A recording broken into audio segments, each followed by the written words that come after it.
உள்ளுக்குள்ளதான் ஒரு வேலை நடக்குது. உள்ள சரியா இருந்துச்சுன்னா அப்ப என்ன ஆகும்? இப்ப நீங்க உள்ள தோன்றது அப்படியே என்கிட்ட சொல்ல போறது கிடையாது. அப்ப உள்ள ஒன்று வைத்து புறம் ஒன்று பேசுவோம் மனிதன் சொல்லியிருக்கிறாங்க. அப்ப என்ன செய்வீங்க? நீங்க உள்ள ஒண்ணு தோணிரும். அதை நீங்க உங்க ஒய்ஃபு கிட்ட சொன்னீங்கன்னா கூட ஒரு நாள் கூட வாழ முடியாது. உள்ள தோன்றதை அப்படியே ஒரு நாள் சொல்லி சொல்லி வாழுங்களே, யார் வாழ்வா? எனக்கு ஒரு பொண்ணை பார்த்தோன்னே எனக்கு ரொம்ப ஆசையா இருக்கு அப்படின்னு போய் உங்க மனைவிட்ட சொல்லுவீங்களா? சொல்ல முடியாது. அப்ப உள்ள ஒன்று தோன்றதை எல்லாத்தையும் நம்ம என்ன பண்றோம்? மறைக்கிறோம். அதை விட்டுட்டு அதை ஒரு பெருசா எடுத்துக்காம போய்கிட்டே இருக்கிறோம்.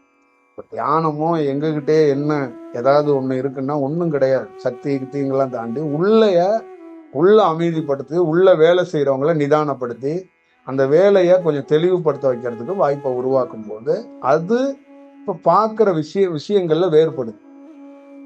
இப்ப எனக்கு என்ன காட்டுதுன்னா உங்க உருவத்தை காட்டல, உங்க உள்ள என்ன யோசிச்சுட்டு இருக்குன்னு எனக்கு காட்டுது. புரியுதுங்களா? ஒருத்தர் உட்காந்துட்டு ஆப்ரேட் பண்றாரு, மேல இருந்து சந்திராயன்லன்னு ஒரு போட்டோ எடுத்து அனுப்புது இல்ல அது.